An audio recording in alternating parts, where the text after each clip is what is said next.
Buenos días, buenas tardes, buenas noches, dependiendo de la hora que ustedes estén viendo esta presentación. Esta es la clase de la biomecánica de los tejidos lesionados. Vamos a partir por el tendón.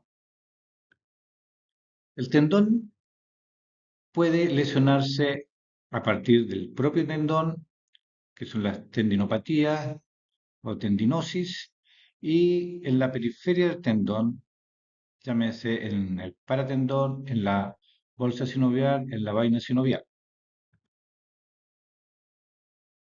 Puede lesionarse la entesitis, que es la unión del tendón con el hueso, la unión miotendinosa, habitualmente son por desgarros miotendinosos, y en el cuerpo el tendón, que son las tendinopatías nodular o tendinopatías corporales. Las tendinopatías de causa mecánica puede ser por conflicto o compresión, que aquí podemos ver un conflicto en el túnel del carpo o aquí en los dedos que el tendón se desliza a través de unas poleas fibrosas que al aumentar su volumen producto de alguna lesión va a tener un conflicto de deslizamiento a través del túnel, ¿ya? Por tracción excesiva o sobrecarga, o sobreuso y también por traumatismo directo. La tracción excesiva por sobrecarga, aquí tenemos este gráfico donde nos está demostrando que a medida que hay tracción excesiva, el tendón se va lesionando, pero no da ningún síntoma hasta que llega al umbral doloroso. Si ustedes pueden apreciar aquí, en el umbral doloroso ya hay una lesión tendinosa. Si se sigue entrenando, esa lesión tendinosa va a ser cada vez mayor, se va a perceptir la lesión, al individuo le va a doler y obviamente lo que va a provocar aquí es que tenga que detener su actividad para que vaya disminuyendo la sintomatología y la inflamación tendinosa hasta que el umbral doloroso desaparece, pero fíjense acá, el tendón sigue vulnerable y si no hay un entrenamiento apropiado, puede nuevamente volver a repetirse este círculo vicioso. Entonces, hay que ver cuándo nosotros vamos a reanudar la actividad física para no lesionar de nuevo al tendón. Factores que favorecedores intrínsecos de las tendinopatías mecánicas. Tenemos factores intrínsecos y factores extrínsecos. Veamos los intrínsecos. Alteraciones morfológicas y trastornos posturales que pueden provocar alguna lesión tendinosa. Desigualdad de la longitud de los miembros inferiores. Desequilibrio entre el tendón y el músculo. Desequilibrio agonista-antagonista. También pueden haber reacciones tendinosas que estén provocando un exceso de tensión en el tendón, hipermovilidad articular, hiperlaxitud ligamentosa. Hay pacientes o individuos que son sumamente hiperlaxos. Hay que considerar el test de Baton, que tiene 9 puntos, y ahí podemos ver la laxitud ligamentosa, la edad, el sexo femenino, habitualmente sufren mayor tendinopatía, el estado físico y individuos con sobrepeso. Acá pusimos una imagen de excesiva, un sobrepeso aquí abundante, la cantidad de grasa que tiene este individuo. Si ustedes pueden ver, el esqueleto no se modifica, sino que lo que va aumentando aquí es la grasa. Es impresionante la grasa como ustedes la pueden movilizar y eso va a provocar también alguna tendinosis. Ahora, veamos los factores extrínsecos que favorecen las tendinopatías mecánicas.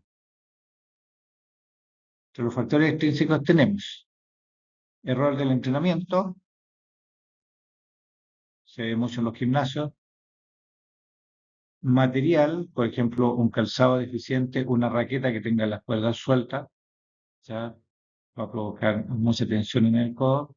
Las bicicletas, que tenemos las bicicletas donde no está en buena posición, y acá la de la derecha sí tenemos una buena posición. Terreno, superficie dura, que esté en pendiente, va a sufrir mucho todo lo que son las rodillas en ese caso, ¿ya? Medio ambiente, si hay poca humedad, mucha temperatura, el individuo se va a deshidratar y eso va a provocar que hayan algunas lesiones extrínsecas del tendón.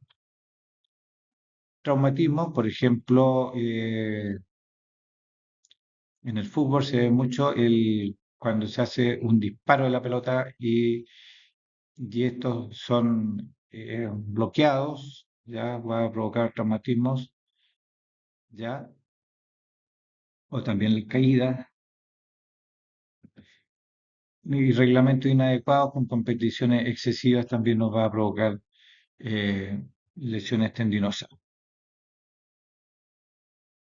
La tendinosis, aquí tenemos una clasificación imagenológica a través de la ecografía de las tendinosis. Grado 1, en la ecografía se ve un engrosamiento del tendón menos del 50%. Grado 2, engrosamiento del tendón mayor al 50%. Hay patrón fibrilar homogéneo aún y una degeneración mixoide inicial. En el grado 1 y en el grado 2, nuestras acciones kinésicos a través de agentes físicos, ejercicio, tenemos muchas posibilidades de éxito para recuperar la tendinopatía en pacientes que están aquejados de lesiones tendinosas. En el grado 3 hay un engrosamiento del tendón mayor al 50%, hay micro rupturas fibrilares y hay aparición de quistes intratendinosos. Ya aquí el tratamiento más es paliativo, sea disminuir los síntomas, el dolor, pero el paciente ya aquí tiene que cuidarse mucho porque ya ese tendón ya está lesionado. Y en el grado 4 hay un engrosamiento del tendón mayor al 50%, hay rotura fibrilar, alteraciones del patrón ecográfico del tendón y además, si ustedes pueden ver, hay degeneración quística intratendinosa, fibrosis, microcalcificaciones y aquí habitualmente el tratamiento es quirúrgico. Cabe mencionar que si el tratamiento es quirúrgico, la recuperación del paciente nunca va a ser eh, exitosa, o sea, siempre va a estar con problemas, va a estar con dolor, entonces va a estar constantemente en tratamiento kinésico. Aquí podemos ver un traumatismo directo del tendón. Habitualmente el tendón, la función que tiene es deslizar, ¿ya? Entonces, al momento que desliza, aquí ustedes pueden ver el tendón como desliza a través del túnel fibroso, que tiene eh, unos arcos fibrosos aquí que son eh, las correas fibrosas. Tiene la A1, A2, A3, A4 y A5. Entonces, todos los impares A1, A3 y A5 van sobre la articulación. A2 y A4, el- la, la corredera fibrosa aquí, el arco va sobre el hueso, por lo tanto son las más firmes. Si se lesionan estas, que son las más firmes, entonces el dedo va a perder estabilidad. Entonces aquí, al deslizar el tendón, va a provocar el movimiento del dedo. Acá, al lado derecho, tenemos una lesión de las poleas fibrosas. Si ustedes pueden ver que tenemos una lesión de la A3 y obviamente va a provocar un efecto de arco. ¿Ya? Aquí en el esquema se puede ver que el tendón desliza, acá no tiene un efecto tiene el efecto de arco y va a provocar una deformación. En la práctica, si sucede eso, lo más probable es que ese dedo no se mueva. Aquí tenemos un video donde el paciente tiene lesión de la polea fibrosa. Ve cómo ese dedo no se mueve y ahora pone el dedo ahí y hace el efecto de la polea y el tendón logra deslizar. Saca el dedo y se pierde el efecto de la polea y el tendón no logra deslizar. Otra lesión de trauma directo son los cortes. Son muy frecuentes en la cocina, eh, cortes directos con cuchillo o cuando son asaltados con arma blanca también. Hay muchas lesiones tendinosas, se corta el tendón y obviamente la única forma de repararlo es a través de el acto quirúrgico. Aquí ustedes pueden ver que se pasa una sutura ya intratendínea y aquí se puede reforzar la sutura, suturando el tendón de esa forma. Entonces sabemos entonces que el tendón desliza. Los procesos fisiológicos de inflamación inicial y posterior cicatrización tienden a disminuir el deslizamiento tendinoso. Si la cicatrización es excesiva, ya se van a generar adherencias y si los tendones no se movilizan antes de los 10 o 15 días postoperado, se van a adherir el tendón a las paredes vecinas del dedo y eso va a provocar que el tendón no se va a deslizar y se va a perder la función de ese dedo. Ahora, pregunta. Si usted tiene un paciente con reparación del tendón de Aquiles, ¿cuánto tiempo esperaría que camine en puntapiés? ¿Qué pasaría con las fuerzas tensiles si un paciente tiene una lesión parcial del tendón extensor con un 25% suturado? ¿Cuándo haría el puño completo? ¿Cuándo lo haríamos? Eso va a ser una interrogante que lo vamos a responder en la siguiente clase. Se lo vamos a dejar como duda. Veamos. El músculo ahora, los accidentes más frecuentes del músculo son en traumas deportivos y en accidentes laborales. Son las lesiones más frecuentes del músculo. Las lesiones musculares son generalmente autolimitadas y pueden clasificarse en directas, contusión y laceración, e indirectas, donde hay lesiones por elongación, dolor muscular de aparición tardía o DOMS, que es el típico dolor que aparece cuando uno hace una actividad física, cuando no está preparado para hacerlo, al otro día el dolor muscular es importante, y cuando hay síndrome compartimental. El conjunto de las lesiones musculares traumáticas a los miembros inferiores son entre el 80 y el 90% de todos los accidentes que se provocan en las lesiones musculares. Y los que son más frecuentes es en el muslo, en el cuádriceps, el recto femoral y los isquiotibiales son los que la literatura nos está indicando que tienen la mayor incidencia de lesiones musculares y los músculos biarticulares que trabajan en condiciones de fuerza y de rapidez también son los que se lesionan. Ejemplo, cuádriceps. ¿Ya? En el trímedo superior tenemos el bíceps braquial que también es biarticular. Las lesiones intrínsecas, la diferencia en las propiedades viscoelásticas y la rigidez de los compartimentos musculares corresponden a desinserciones y se localizan en las interfaces entre fibra muscular y tabique conjuntivo, la unión mioaponeurótica y la unión miotendinosa, y también en los tabiques musculares. Entonces, cuando se hace un trabajo excesivo, obviamente donde hay distintas densidades, hay viscoelasticidad por una parte y rigidez de los tendones por otra, hace que haya lesiones, como dijimos, en la unión mioponeurótica, miotendinosa, tabiques musculares. Son los que mayormente se lesionan. Y obviamente la lesión aparece casi siempre en la fase excéntrica cuando se está haciendo un ejercicio pliométrico. O sea, en los saltos ya no es en la fase concéntrica, sino que es en la excéntrica donde se provoca la lesión. Y obviamente va a generar un hematoma. Ese hematoma es el sello de la rotura del músculo y mientras mayor hematoma aparezca en esta zona, nos va a indicar que mayor es la lesión. ¿Ya? Este hematoma puede ser intermuscular, presencia de sangre que se diseca en los planos faciales, entre los músculos y obviamente va a aparecer ese hematoma. O sea, aquí nos está indicando que la lesión fue bastante comprometedora.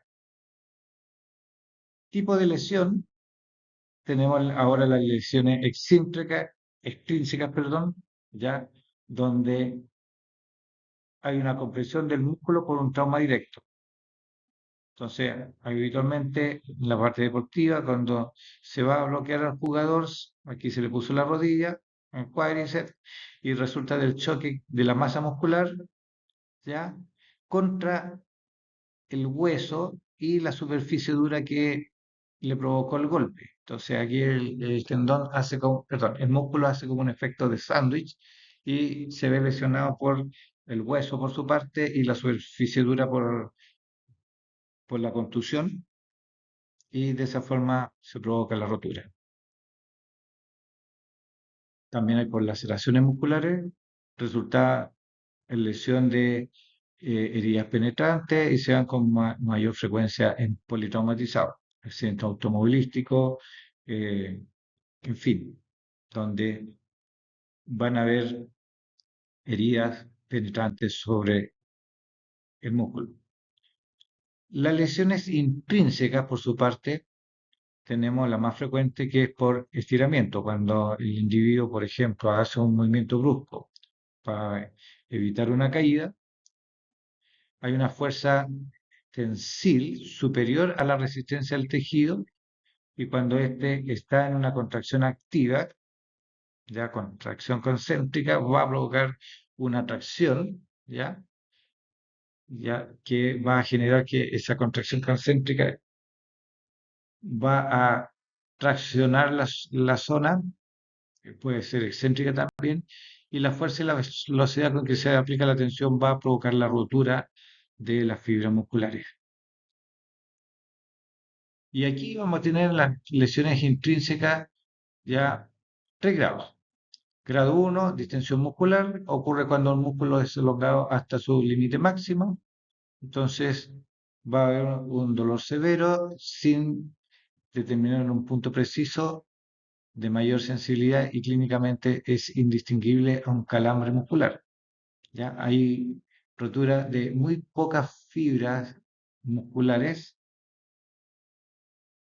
y no se evidencia en la ecografía una lesión, sino que se ve solamente el hematoma y el edema asociado a la lesión.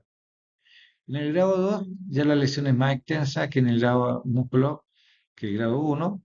El músculo es elongado más allá del límite máximo de su elasticidad y compromete más del 5% del espesor de la fibra muscular y en el momento en que la lesión del paciente refiere con un chasquido, se rompe esa zona y un dolor localizado.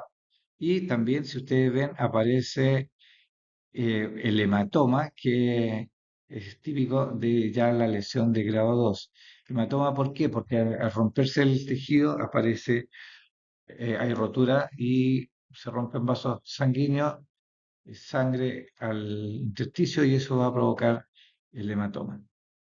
¿Ya? Y después, con el tiempo, se va desarrollando la equimosis. O sea, ese hematoma eh, se va reabsorbiendo y obviamente los líquidos biliares que se contienen en la sangre van cambiando de color hasta que aparece un color verdoso, un color amarillento, hasta que ese hematoma desaparece.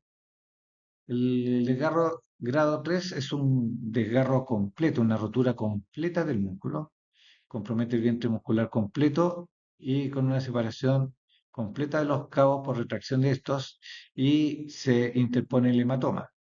La presencia de quimosis es más común que la rotura parcial y puede existir un defecto palpable al examen físico. Si ustedes tocan, pueden haber una depresión ahí donde quedó el gap. El gap se llama a la separación entre los dos cabos y el espacio que queda, uno lo puede palpar. Aquí tenemos un esquema entonces de grado 1, una pequeña lesión ahí. Grado 2 ya hay una rotura que compromete más del 5% y el grado 3 ya hay rotura total de la fibra muscular. Si la fibra muscular compromete un músculo importante, el tratamiento es quirúrgico y aquí se hace una miorrafia, o sea, se sutura el músculo. No siempre se hace. Ahora, el dolor muscular de presentación tardía o DOMS, como son sus siglas en inglés, los síntomas aparecen entre las 8 y 10 horas después del esfuerzo.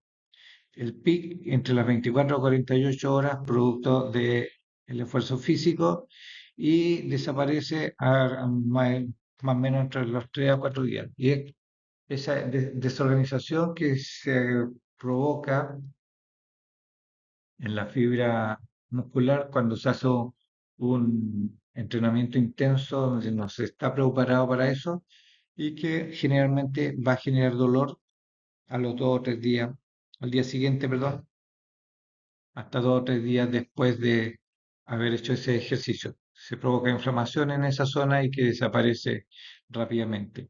Y el DOMS hace que ese músculo se comience a reparar, comience a formar mayores fibras y se va a preparar para el ejercicio físico. La clasificación clínica de las lesiones intrínsecas tenemos, por ejemplo, calambre dura unos minutos y no hay lesión en la zona. Las mialgias son dolor muscular, 2 a 3 días, tampoco hay lesión en la zona. Contracturas musculares es una contractura que no es un acto voluntario, el músculo se mantiene contracturado y que obviamente dura entre 5 a 7 días y nosotros lo podemos apurar con agentes físicos, masoterapia, estiramiento para que eh, la contractura se da más rápidamente. No hay lesión tendinosa, perdón, muscular. Con lesiones anatómicas, en el estado 2 a 4 tenemos la distensión, ¿ya? O lesión tipo 1, que en las 3 semanas ya va a estar reparado. El desgarro, cuando hay una lesión mayor al 5%, a las 6 semanas, y la rotura total del músculo mayor a las 6 semanas y va a depender si se le hizo una miorrafia o se dejó inmovilizado solamente, cómo va a cicatrizar o reparar. Acá tenemos una clasificación de las lesiones musculares con criterios histopatológicos, ya lo mismo, contracturas y DOMS es el grado 0, ya, pronóstico 1 a 3 días, el grado 1, microruptura y elongaciones musculares de 3 a 15 días, ya grado 2, rotura fibrilar de 3 a 8 semanas y rotura muscular grado 3, ya de 8 a 12 semanas de evolución.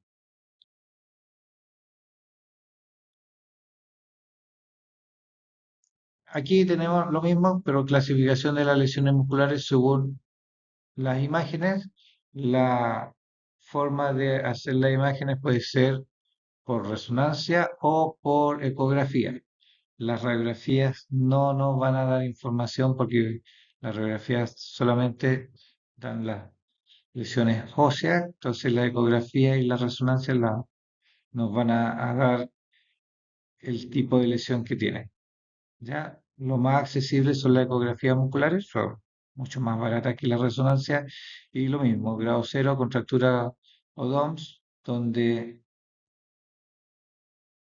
hay solamente edema entre fibras y que disminuye rápidamente, la microruptura grado uno, ruptura fibrilar grado 2 y ruptura muscular grado 3.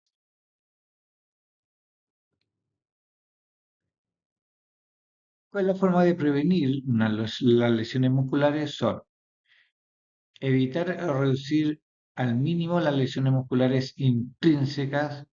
¿De qué forma? Haciendo un calentamiento previo, adaptativo y progresivo en relación a la planificación del entrenamiento. ¿Por qué? Porque al aumentar el riego sanguíneo, obviamente va a llegar más líquido en la zona y la fibra colágeno se va a volver más resistente. Imagínense ustedes, por ejemplo, si tienen una camisa seca y la tiran, lo más probable es que traccionen y rompan la fibra de esa camisa. Pero mójenla, pónganla en agua y vuelvan a tirarla y eso va a provocar que la camisa va a tener mucho más resistencia a la tracción. Lo mismo le pasa aquí a la fibra colágeno. Cuando no se hace el calentamiento precompetitivo, donde no hay un buen irrigación del músculo, es fácil que se lesione.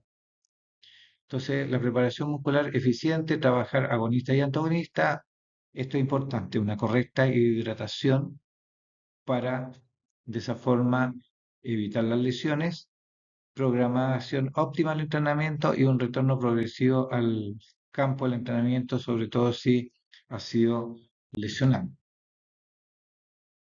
Pregunta, ¿cómo reconoceríamos si estamos en presencia de un desgarro leve o severo?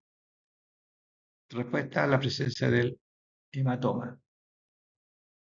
Ahora, por último, vamos a tener los síndromes compartimentales, que son las lesiones más severas que puede presentar el músculo y que son expresiones diversas a una situación de conflicto entre el continente poco extensible, grupos musculares o comportamientos, y un contenido expansible que es el músculo. ¿Ya? El músculo pasa por compartimentos, por ejemplo, en el antebrazo tenemos compartimento extensor, compartimentos flexores, y esos están tabicados por estructuras más rígidas. Cuando hay una lesión, se genera un edema en esa lesión y ese edema, por ejemplo, empieza a aumentar el contenido del líquido y como los compartimentos no son extensibles, empieza a haber un exceso de presión sobre el, el contenido donde pasa el músculo y eso puede generar una presión tal que ocluya el riego sanguíneo. ¿Ya? Entonces, tienen en común la elevación de la presión intracompartimental que a su vez reduce la perfusión capilar. Y eso expone a riesgo de lesión isquémica irreversible del contenido. O sea, si disminuye el riego sanguíneo o se ocluye el riego sanguíneo, obviamente no va a llegar sangre al músculo. Y si no llega sangre al músculo, este va a provocar una isquemia y ese músculo obviamente se va a lesionar. Y es irreversible porque después ese músculo que está isquémico va a cicatrizar con un tejido fibroso solamente y no un tejido contráctil. ¿Cuáles son las causas? Contusiones sin fractura o rupturas musculares con hemorragia que van a aumentar la presión de los compartimentos, lesiones vasculares como resultado de la interrupción del eje vascular principal, la isquemia muscular generada por la revascularización del miembro que se le hizo una isquemia prolongada inicial. Ejemplo, este ejemplo típico de una cirugía larga donde ponen un manguito de isquemia para disminuir el riego sanguíneo, después lo sueltan bruscamente y puede generar un síndrome compartimental, ¿ya? Cirugías ortopédicas, intervenciones óseas, tejido blando, incluso en una artroscopía, entonces puede generar coágulos y esos coágulos van a generar oclusión y van a aumentar el líquido intracompartimento. Las presiones normales van de 0 a 15 milímetros de mercurio dentro del compartimento. Recuerden ustedes que las presiones, eh, la presión vascular, cuando uno se toma, está la sistólica y la diastólica. La diastólica habitualmente está en 70 milímetros de mercurio, entre 60 y 70, y los hipertensos tienen sobre 90. ¿Ya? Y si las presiones son mayores a 30 milímetros y se mantienen durante 6 a 8 horas, va a estar interfiriendo sobre la presión arterial, sobre la diastólica, y eso puede provocar un problema de irrigación en la zona. El tratamiento es bastante cruento, por decirlo de una forma. Aquí tenemos un síndrome compartimental en la mano y se le hacen pequeñas incisiones aquí. Si ustedes ven aquí, una incisión acá, una incisión acá. ¿Para qué? Para que ese líquido del intracompartimento drene, salga de una forma. ¿Ya? Es la única forma de tratar el síndrome compartimental. ¿Cómo se detecta ahora? Se detecta a través de, si hay una sospecha de que hay un síndrome compartimental, este aparatito que ustedes ven acá está en todos los servicios de urgencia traumatológica, que lo es estéril, y lo introducen en el compartimento que está comprometido y miden la presión intracompartimento. ¿Ya? Se hacen los servicios de urgencia, lo hacen los médicos que están capacitados para hacer eso. Entonces, ¿qué consecuencias tendría para un paciente un tratamiento tardío del síndrome compartimental? Hay una lesión ya irreparable o irreversible de la musculatura, y eso va a provocar que vamos a perder el músculo, y obviamente se va a ver perjudicada la función de de ese miembro en el paciente. Ahora, las lesiones ligamentosas se pueden dar por traumatismo por contacto directo, aplicaciones de una fuerza dinámica, como en este caso. Aquí tenemos el traumatismo directo, sobreuso repetitivo, vulnerabilidad estructural, falla de la flexibilidad, desequilibrio muscular también pueden provocar lesiones ligamentosas, y se han visto también personas, los niños que crecen demasiado rápido, entonces los ligamentos no quedan en buenas condiciones para eh, las actividades de competencia, cosas así, que pueden generar lesiones ligamentosas. La clasificación, al igual que las lesiones musculares, las podemos clasificar en grado 1, grado 2 o grado 3, o ya el grado 1 a intensidad leve, alteración estructural insignificante y la interrupción del rendimiento pocos días. O sea, basta una venda si es que se genera un proceso de edema en la zona, y a los pocos días ya está recuperado. El grado 2, hay una lesión moderada, hay una lesión parcial, y puede estar con una órtesis protectora para evitar movimientos de parización, valgización que pongan en tensión los ligamentos, y eso va a provocar que no se repare correctamente. Grado 3 grave, hay una lesión total del ligamento y hay que inmovilizarlo mínimo 6 a 8 semanas, o sencillamente hay que hacer el acto quirúrgico de reparar ese ligamento si es que está en una función vital, y obviamente son 12 semanas para que, perdón, ese ligamento nuevamente recupere. Aquí tenemos un paciente que tiene una férula articulada de codo, tuvo una lesión de los ligamentos laterales del codo, y aquí el paciente puede hacer la flexión-extensión para evitar la rigidez, pero la férula protege los ligamentos que hacen la estabilidad lateral del codo. El nervio Puede dañarse también por traumatismo directo, heridas por bala, heridas cortantes o electrocución, inyecciones mal puestas, sobre todo sobre el recorrido nervioso, lo más común es a nivel ciático, lesiones por frío, radiaciones, lesiones quirúrgicas o traumatismos indirectos como tracción y compresión. Por compresión, los módulos de Ranvier se desplazan hacia las zonas no comprimidas, ¿ya? Las fibras de gran diámetro se afectan más y que las de menor diámetro, tienen mayor frecuencia, están más expuestas, y las fibras situadas más cerca de la superficie del fascículo sufren más que las que están más internas, pues, también las más superficiales también están más expuestas, y los vasos sanguíneos se afectan en los extremos de la zona de compresión. Entonces va a haber, si ustedes saben, si hay alteración de los vasos sanguíneos, también se va a lesionar el nervio. Las fibras simpáticas son las más resistentes de los traumatismos mecánicos, son las últimas en lesionarse. En una compresión crónica, la isquemia se convierte en un factor significativo en la génesis de la lesión.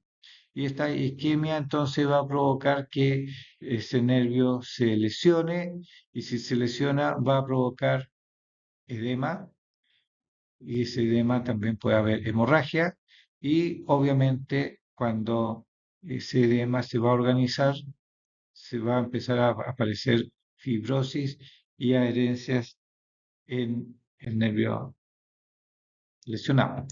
Hay dos clasificaciones. Clasificación de las lesiones nerviosas según Sedor, que las clasificó en 1943, y tenemos la neuropraxia, axonomesis y neuromesis, que es la más usada, y la de Sunderland, que es de 1951, que va de grado 1 a grado 4.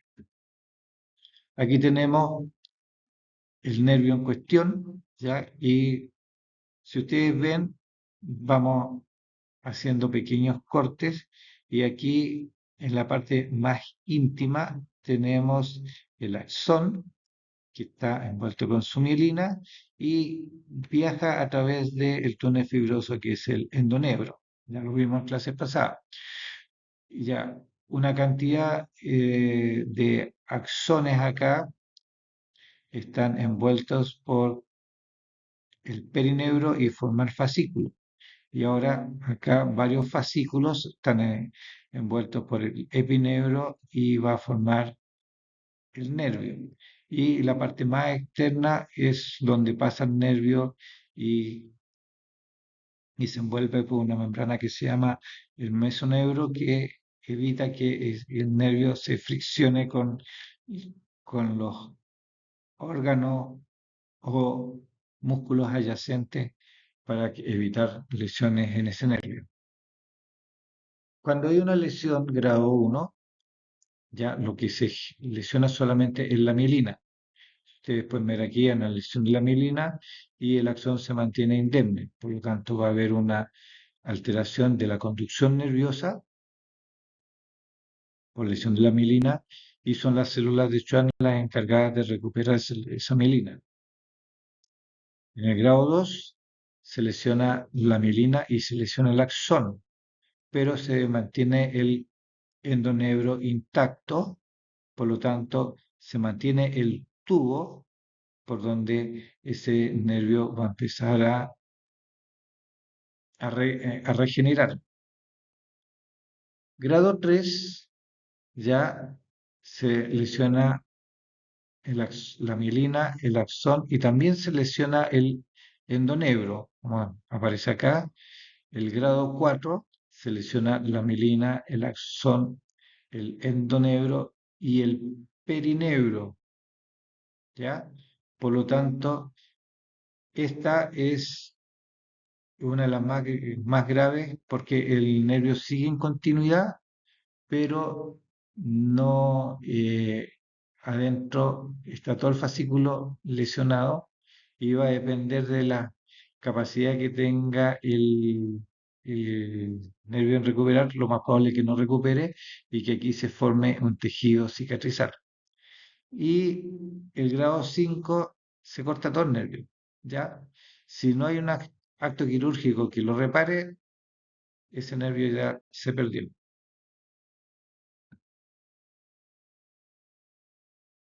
Entonces, la clasificación de SEDON la clasifican neuropraxia, axonomesis y neuromesis. La neuropraxia es la lesión solamente de la mielina. Ya, entonces dice que hay un bloqueo de la conducción con continuidad axonal, persiste excitabilidad en las estructuras distales y la desmielinización es solamente en la zona de la compresión y tiene un buen pronóstico y se recupera en algunas semanas o algunos meses.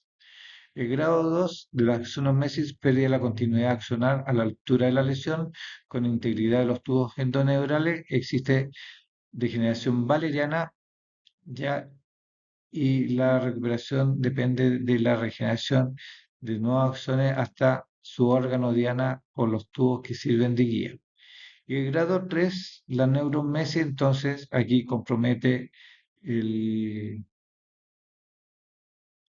la continuidad de la estructura nerviosa. Puede que ese nervio esté en continuidad, pero por dentro se lesionaron todas las fibras nerviosas, ¿ya? Se, se lesiona el endoneuro, el perineuro y el grado 5 vamos a tener una lesión del nervio completo. La regeneración espontánea no es posible, necesita una reparación quirúrgica.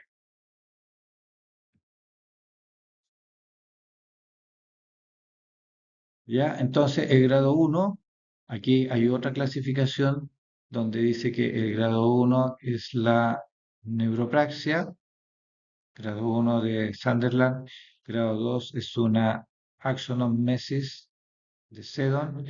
Y aquí hay diferencia en distintos autores. Grado 3, 4 y 5 es la neuromesis según Seddon, y hay otros autores que dicen que la grado 3 y la grado 4 no le dan una clasificación y el grado 5 recién es donde se corta el nervio y le dan una neuromesis. Van a encontrar los dos tipos de clasificación en la literatura. A mí me gusta más la que les pasé, que dice que el grado 2 es la axonomesis, grado 3, 4 y 5 es la neuromesis porque ya se lesionó la fibra nerviosa y va a requerir tiempo de evolución y que busque su homólogo para recuperar. Podemos ver en la neuropraxia el déficit motor es total porque hay una interrupción de la conducción nerviosa, la axonomesis y la neuromesis también. El déficit sensitivo en la neuropraxia es mínimo y en las otras es total. Déficit vegetativo es mínimo, en el resto es total.